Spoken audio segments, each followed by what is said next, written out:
Huskies have brought Jason Candle to the Connecticut Wind as UConn officially introduced their new head football coach this week. We'll break down Candle's introductory press conference in just a moment. But first, the return of Terrace Reed Jr. was everything and then some. The big man posted double digits and led the team in rebounds as UConn got its revenge on Florida. We'll dive into how the Huskies got it done on the hardwood. And they say three's a crowd, speaking of basketball, but the third UConn women's legend to have her number retired brought the crowd at Gamble to its feet.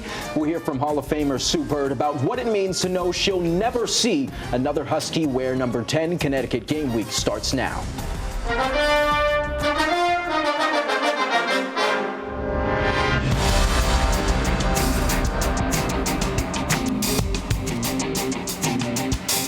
Well, they say revenge is a dish best served cold. And out in freezing NYC, the Huskies got that ultimate payback against the team that spoiled their three-peat dreams only 8 months ago. Welcome into Connecticut Game Week. I'm Alexa Harley. And I'm Sean Humphrey. Before the season started, a few Huskies told us this game between UConn and Florida at Madison Square Garden was one they had circled on their calendar. Every single one of them said that. Every single one of them. She can confirm she was there. I was there as well. Now, as far as the revenge tour goes, put New York City on the back of a T-shirt. Final score was 77-73 UConn. Now, one could ask, if you saw that game, was this a random Tuesday night in the Garden, or was it a battle for a national title? That's just how intense the level of play was between both of these top-ranked squads. Absolutely unmatched. Now, for UConn, all the variables that they seem to need to walk away from MSG with the win kind of fell into place. And one of those variables, one solo ball starting guard for UConn. It was him executing better from the field that helped specifically from three-point range. Coach Hurley told me about that ahead of the game. And whether you saw him with your own eyes or caught a glimpse of the final score, you know that solo ball rose to the occasion. Yeah, the guard led the Huskies with 19 points, going 6 of 14 from the field and sinking a trio of threes in the team's win. Now, one of the bigger shots from the arc that he drilled came with about 5 minutes to play when freshman Braylon Mullins picked up his fourth foul on a three-point play before he eventually fouled out. So what does Ball do? He immediately levels the field and goes and hits a three on his end. And the UConn guard talked about how that small portion of the game where he hit that three just highlights how much depth there is on this Huskies team. I was really just saying this in the hallway. We just have so many great screeners on this team that are able to get people open. And I feel like that's the strength of our team. It's just the depth and how you could just go to the bench and there's no drop-off. So, I mean, having a team like that gives you so much confidence, just like AK said.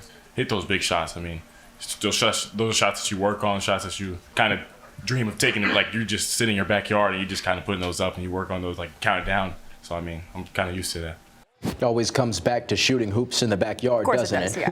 So he leads the team in scoring. Solo ball does. Terrace Reed also makes his return and lands in double-digit points. And Alex Caravan knocked down some big threes. A lot of good things happening for the Huskies, Alexa. That's exactly what they wanted. Now, the one area of concern that still kind of lingers is that foul trouble. In the first half, you had several guys picking up multiple fouls, so you had to turn to your bench to pick up some of that slack. They made up for it on the second half with hot shooting, led by Solo Ball, like you discussed. Now, you could look at this glass half full or glass half empty. The foul woes still linger, but there's so much depth on this team that they're still able to walk away with a win despite that. And Coach Hurley said that Tuesday was the most balanced rendition of UConn ball that he's seen so far.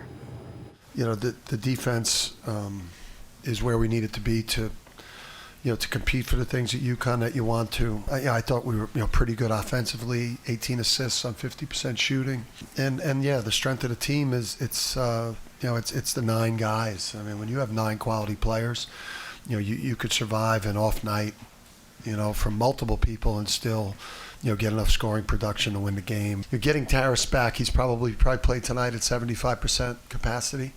Getting this guy healthier, just getting Braylon in rhythm. Obviously, his first half was foul plagued. I mean, we've got wings, we've got 2 point guards, we've got 2 excellent centers. It was good to see Solo and AK, make big threes. I think when it's all said and done, and we're fully healthy, and I think it's a pretty formidable group. Balanced. There must be a Thanos reference in there somewhere. That formidable group, number 5 in the nation, officially starts conference play next week. Well, Well, UConn star and three-time All-American Chioma Okafor is headed to the National Women's Soccer League. The Huskies stand outside with the NC Courage of North Carolina through 2028. Now, during her tenure at Stores, she put up 30 goals, and outside of Stores, she was a part of a women's AFCAN title this past summer for the Nigerian women's national team. And you're going to want to see this. With fewer than 10 seconds left to go in regulation, Megan Duchesne-Chalafu scores to stun the Boston University Terriers and snatch a series split after Friday's shootout loss. The Huskies skate into the holiday break with a 13-3-2 record and as the number 6 team in the country. I'm going to give Sean his flowers for getting that name right, but let's trade the sticks in for some brooms because the UConn men's soccer team got the, hockey team, got the sweep on the ice this past week with back-to-back wins over Merrimack. The Huskies outscored the Warriors 8-2 over the two-game slate, bumping UConn up 2 spots in the NCAA rankings to number 12. Now, fun fact, those 8 goals were scored by 7 different Huskies, with Jake finding the back of the net twice in that series. It's a proud day to be a Husky. I'm super excited to be your football coach. And like I said, I can't wait to get this thing kicked off. So that being said, go Huskies. Well, it's very fitting that this week's top dog is the new dog in town. Jason Candle, who was officially introduced as the new head football coach of UConn, is kicking things off for us tonight. This is an intriguing hire and an interesting time in the world of Huskies football, right? First, Candle takes over a program that is in no means in disarray. He's inheriting a program that is trending in the right direction. Back-to-back 9-win regular seasons, bowl game burst 3 out of the last 4 years. So Jason isn't having to light a candle and find some light at the end of a dark tunnel, so to speak. So who is Jason Candle? Well, he comes to Connecticut from Ohio, where he spent over a decade coaching. He started as an assistant at Toledo before being elevated to the head coaching gig in 2016. So he's got a 10-year resume there. What levels of success was he able to launch the Rockets to? Let's take a look. First, he brought 2 MAC titles back to the program, and he also led the Rockets to 7 bowl bursts. And then this right here is what I think stands out most to Huskies fans. In his 10 years as HC in Toledo, he never had a losing season. Not to mention, he also brought in 2 of the best recruiting classes the MAC has ever seen. And now he's bringing his track record of recruiting and winning to UConn. And when Coach Candle was introduced on Monday, he made sure to share his vision for what the future of UConn football looks like to him. And as I hope you don't find out very often, but I'm a miserable loser. I think that you want to be very good at what you do. You put a lot of time and energy into what it is each and every day. We're going to put time and energy into putting together good days, stack good days together, which turns into good weeks, and weeks turn into months, and all of a sudden months turn into seasons.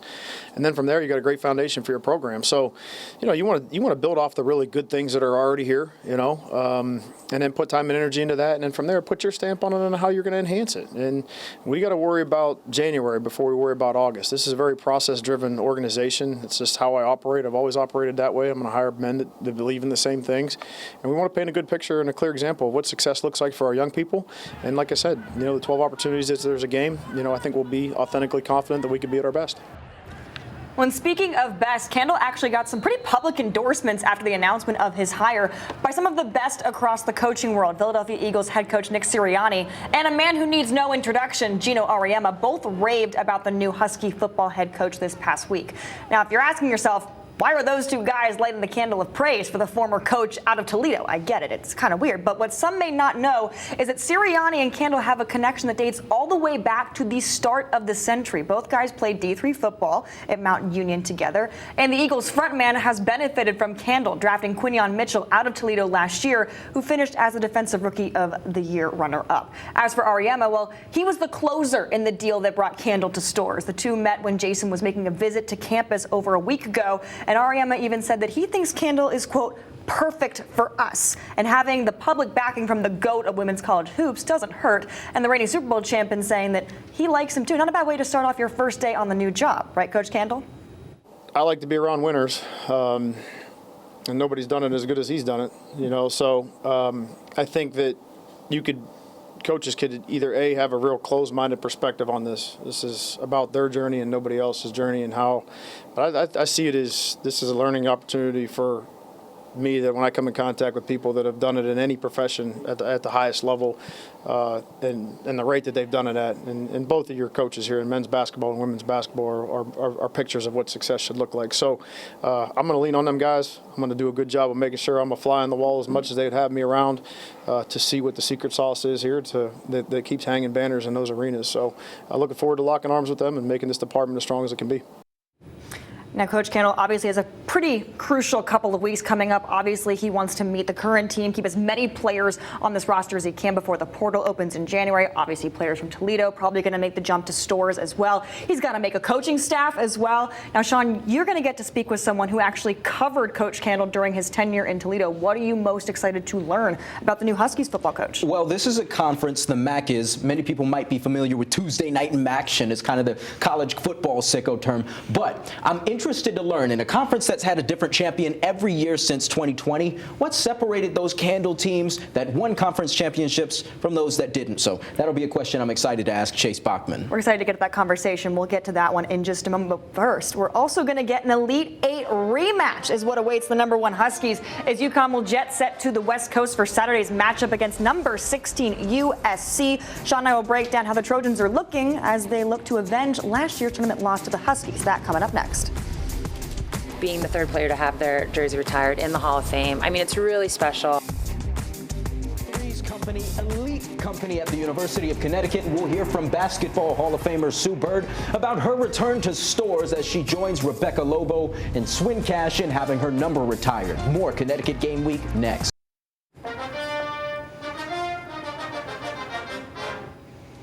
About this time last year, USC guard Kaylee Heckel was in handshake lines with Wooden Award winner Juju Watkins. In fact, Heckel started alongside the superstar guard when Watkins scored a season-high 40 points. Well, now she's UConn sophomore Kaylee Heckel, and she'll get the chance to face her old team for the first time, with the Huskies set to travel to Los Angeles to face the Trojans this weekend. Now, so far this season, she's provided a spark off the bench for the Huskies with 16 points and a steal against DePaul last week. Now she's making a return to the West Coast, which can spark certain memories and prompt certain questions, of course. Has Coach Ariema asked her for any recon on the arena or this USC team? How does she feel playing as a visitor in a gym she once called home? And while she didn't seem too concerned about going back to Cali, Coach Ariema has seen this song and dance before, so naturally he decided to have a little fun. Yeah, I haven't thought too much about it. I just try to take one game at a time, but I'm excited to go back. I had a great freshman year there, and I learned a lot, and it was a great experience, a lot of fun memories, so I'm looking forward to it. I asked Echo the other day if she was coming on the trip. She was like astounded. Like, what do you mean am I coming on a trip? But she was looking over there. She wasn't looking at me in the eye. Because when people keep reminding you of that, it does get in your, so I just try to make light of it, and, you lose your mind because your emotions like, oh my God, how are they going to treat me? What do you care? Now, obviously, USC is without Juju Watkins, their superstar, so instead they've been led by freshman guard Jazzy Davidson, who's averaged 16.7 points and 7 rebounds per game. Saturday's tip-off between #1 UConn and 16 USC set for 5:30 Eastern. Well, the big news of the weekend was former Toledo head coach Jason Candle's arrival at the Ren. As you heard Alexa mention earlier, the new Husky head ball coach has spent his entire coaching career in Ohio, starting at his alma mater, Mount Union, before a 16-year stint in Toledo, 10 of those as its head coach. Let's welcome in Chase Bachman from our sister station in Toledo. Chase, you're from Ohio. You've covered this Toledo team extensively. What are UConn fans getting in Jason Candle? Well, firstly, flat out, it's a good hire. It was a great decision by UConn. They're getting a great coach in Jason Candle, someone who's shown over a decade at Toledo, decade plus at Toledo. Never had a losing season. We're always competitive in the MAC, always in contention for a MAC title. An offense that is very productive, always good at running the ball, seemed to be. Defense has gotten even better over the last few years under Jason Candle's watch. So, without getting into it too much, I think one of the big questions is what their defense is going to look like, who their defensive coordinator is going to be at UConn. But yeah, the long and short of it is, excellent hire by UConn. They're getting a terrific guy in Jason Candle, someone who's going to take a program that seems to be doing well or did well under Jim Mora and is going to be, I think, even better under Jason Candle. Chase, you just dug into his success, and he's had consistent success in the MAC, 2 conference titles, 2-time conference coach of the year. Obviously, you can't win them all, but what separates Coach Candle's MAC champion teams from the ones that figuratively got stopped at the goal line? It's tough to say. I mean, the MAC, as much as people like to make fun of the MAC, it is a very competitive conference, and there are plenty of teams, on any given Tuesday or Wednesday night in any sort of these college towns, anyone can win. And unfortunately, in this season's case, Toledo, I think, lost the Western Michigan game on a 2-point conversion. And Western, obviously, we saw went on and did very well. Lost to Bowling Green in a heartbreaker. I mean, they were up 21-0, I think, in the second quarter, and Bowling Green ended up storming back and winning a game that they probably were thankful to win. Bowling Green was, but probably shouldn't have won. So it's just these kind of crazy, I don't want to say fluky, but these kind of crazy results that I don't think really reflects how good that Toledo team was. I mean, this team, I think Phil Steele had them in his top 25. I mean, they were that good of a team this year with the quality of people that they were bringing back and what they were projected to do in the regular season. I think that team, absolutely, there's a scenario where they could have been in contention. I mean, not just for a MAC title, but I mean, they were looking at playoffs. I mean, it was that talented of a team. Hey, Chase, well, we appreciate the time. Thank you for joining us. Well, the saying goes, another day, another dollar. But for Sue Bird, that motto is actually another day, another accolade. We're going to catch up with the UConn Hoops icon following her jersey retirement at Gampel Arena. That coming up when Connecticut Game Week returns.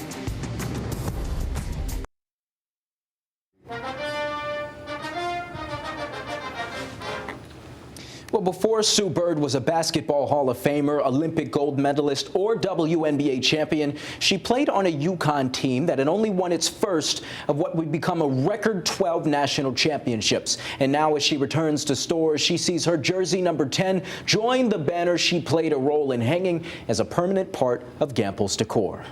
It had been some time since Sue Bird had been in stores, but after this moment, her name will never leave Gampel Pavilion, and her number will never be worn by another Husky. It's really such an honor. I mean, you look at all the names above me, you look at all the plaques, the Player of the Years, All-Americans, obviously the other banners with the championships, like so much history. And so to be, currently, we obviously know in the next 3, 4, 5 to 10 years it's going to change. But right now, I'll just be the third. And so to be, with Rebecca, with Swin, being the third player to have their jersey retired in the Hall of Fame, I mean, it's really special. And upon returning to her old stomping grounds, the 2-time national champion says reaching the top of the mountain and cutting down the nets isn't what she remembers most. She says it's the little things about college life that come flooding back now. But it really is more about the moments in the locker room, or the dumb stuff we did in our dorm room, the late nights we maybe did or didn't have. That's really where a lot of my core memories are when I think about my time here, when I think about UConn. But more than anything, it's really a place where I grew up, a place where a lot of who I am as a person and as a player, that foundation was built. And so a lot of the memories are wrapped up in that too. Now, in case you missed it, UConn has become the standard in college basketball. The PA announcer welcomes fans to the basketball capital of the world before home games, and the women's team's 12 titles are the most of any program, men's or women's. But part of the reason Sue Bird's number now hangs in the rafters is because her years at UConn helped build the legs of the beast that became a giant. We weren't a dynasty yet. We weren't fielding questions. I can only imagine players today, the questions they have to field with dynasty talk and legacy talk. Nobody was asking us that stuff. Nobody was asking me what I wanted my UConn legacy to be. That wasn't a thing, right? And then you fast forward, I'm really bad at math, but you fast forward to Stewie's freshman year, and she's like, oh, we're going to win 4 in a row. And that became like the new bar. In 2002, Bird was the National Player of the Year, flanked by future Hall of Famer Diana Taurasi and fellow Hall of Famer Swin Cash on a team that went undefeated on its way to a national championship.